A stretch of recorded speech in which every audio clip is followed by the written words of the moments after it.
6 days before he passed away, he stood in victory lane, held a trophy over his head, took his signature bow, and told the reporter standing in front of him, "You take whatever you can get, man. You never know when the last one is going to be, so cherish them all. Trust me." His name is Kyle Busch. He was the winningest driver in NASCAR history across all three of its national racing series, 234 victories over more than 2 decades that no other driver has ever come close to matching. And those words, spoken at Dover Motor Speedway on May 15, 2026, became the most prophetic farewell any athlete has uttered in modern sports memory. By the time you reach the end of this story, you will understand why the life of Kyle Busch was never just about racing. It was about a man who fought through more loss, more heartbreak, and more adversity than his polarizing public image ever let on. And why the way it ended, at just 41 years old, is the part that changes how you see everything that came before it. Las Vegas builds a certain kind of person. It builds people who understand that fortunes can turn in an instant, that everything you've spent years constructing can vanish before you've finished celebrating it. Kyle Thomas Busch was born there on May 2, 1985. His father, Tom, was a mechanic who had relocated the family from Schaumburg, Illinois, and raced on Nevada's smaller local tracks on weekends. The Busch household didn't revolve around school schedules or weekend soccer games. It revolved around engines, tire pressures, and lap times. Racing wasn't something the family did. It was something the family was. His older brother, Kurt, was already showing serious talent on the local circuit. And Kyle, years younger, wasn't content to watch from the sidelines. By the age of 10, Kyle wasn't just attending Kurt's dwarf car races. He was functioning as Kurt's crew chief. 10 years old, calling adjustments, studying the car between runs, thinking about strategy the way most kids his age were thinking about video games. When people asked Kurt about his little brother, Kurt's answer was always the same. "If you think I'm good, wait until you see my brother." By age 13, Kyle had his own hands on the wheel. Between 1999 and 2001, competing in Legends car racing at the Las Vegas Motor Speedway Bullring, he won more than 65 races and claimed 2 track championships. The speed was natural. The competitiveness was something else entirely. It was almost unnerving in someone so young. The path to NASCAR's top level looked straightforward, except that it wasn't. A tobacco advertising settlement had established regulations barring drivers younger than 18 from competing in NASCAR's Premier Series. Kyle was ready at 16. The rules said he had to wait.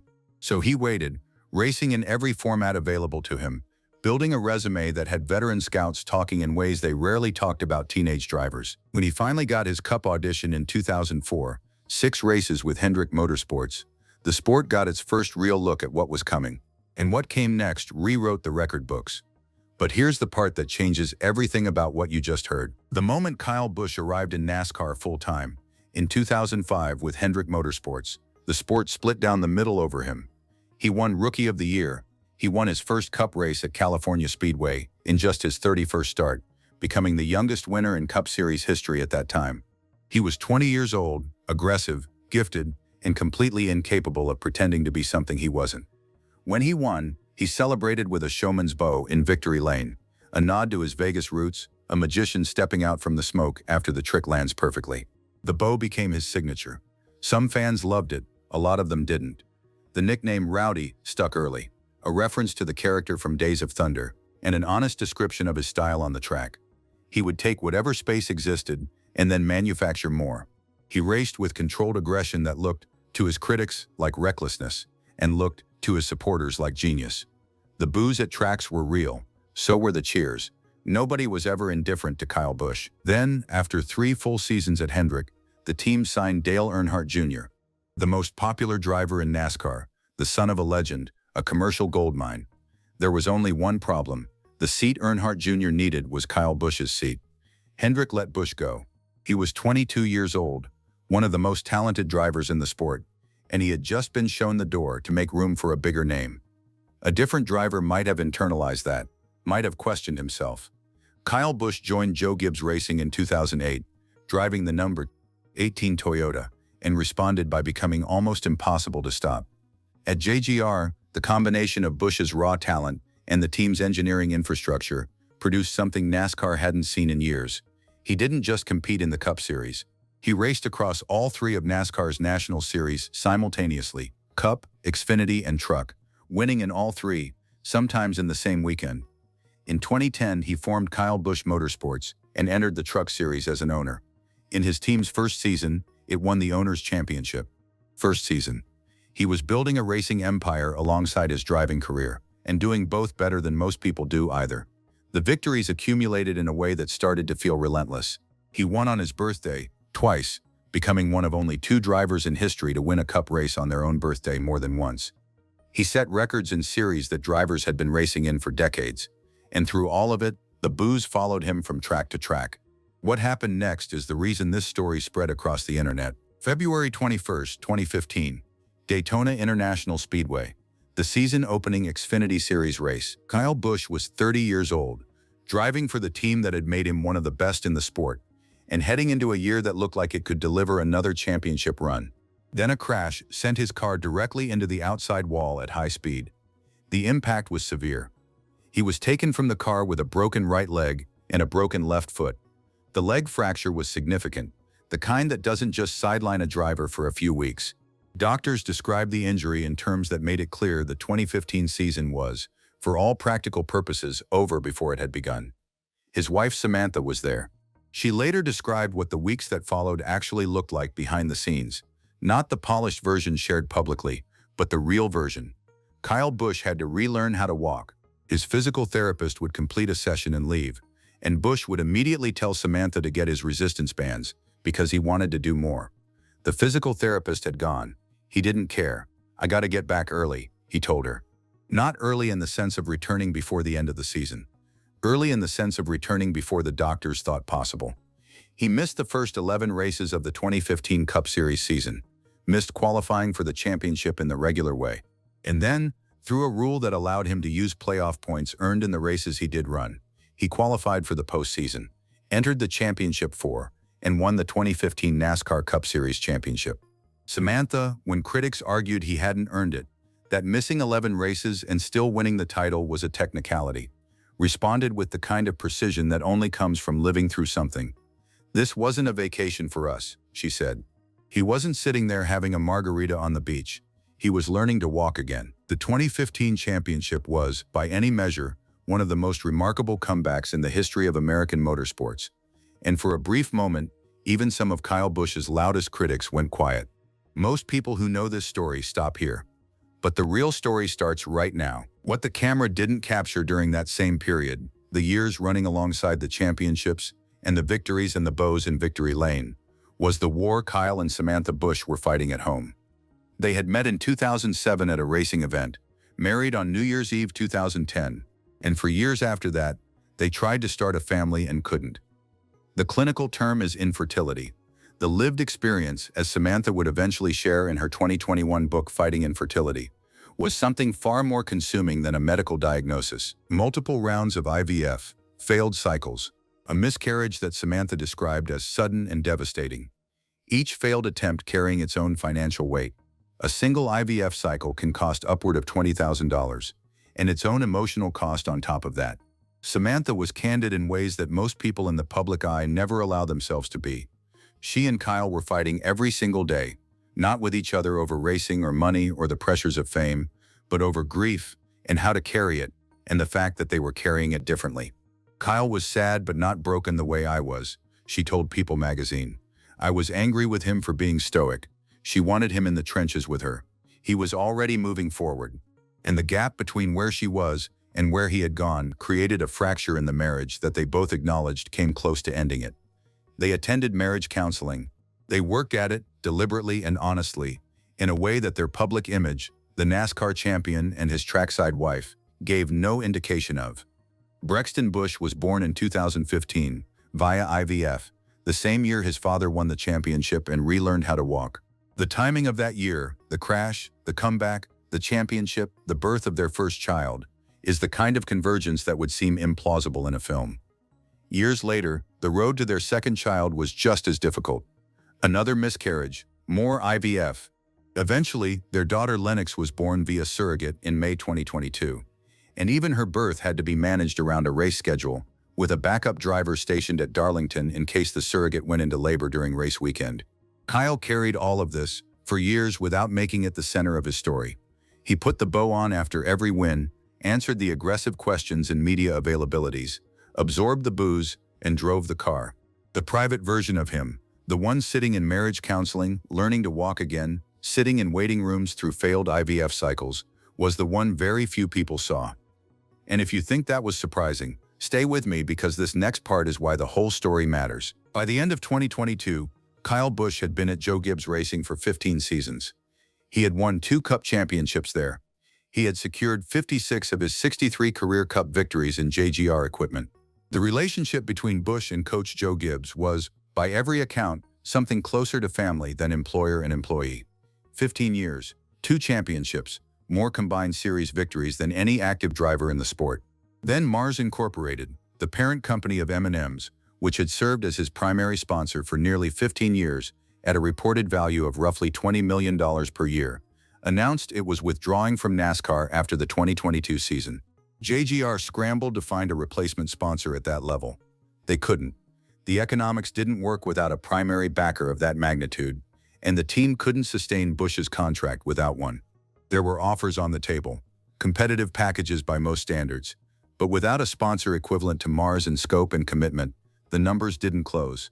Kyle Busch left Joe Gibbs Racing. He was 37 years old, still one of the most accomplished active drivers in the sport, and he was leaving the team that had defined the prime of his career. Not because he had failed, not because the relationship had soured over performance, but because a candy company decided to spend its advertising budget somewhere else. In an interview shortly after the move, Busch didn't reach for careful diplomatic language. He said what he felt.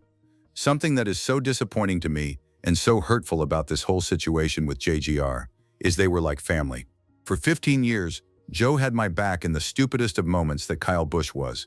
And it's gone. Like it just, he snapped his fingers, flipped and gone. It's like nothing I've ever been a part of. That snap of the fingers. 15 years, gone in a moment. Not because of anything he did or didn't do. Because of a sponsorship ledger. He signed with Richard Childress Racing for 2023, taking the wheel of the number 8 Chevrolet, a number that carried its own weight in NASCAR history, the number Dale Earnhardt had made famous at the same team decades earlier. It was a fresh start by any external measure, and at first it looked like one. One phone call, one conversation. That's all it took to change the direction of everything. The 2023 season at Richard Childress Racing started with genuine promise. Busch won in the second race of the year at Auto Club Speedway. He won at Talladega. He won at Worldwide Technology Raceway in June. 3 Cup wins in the first half of the season. He made the playoffs. The transition looked like it might work.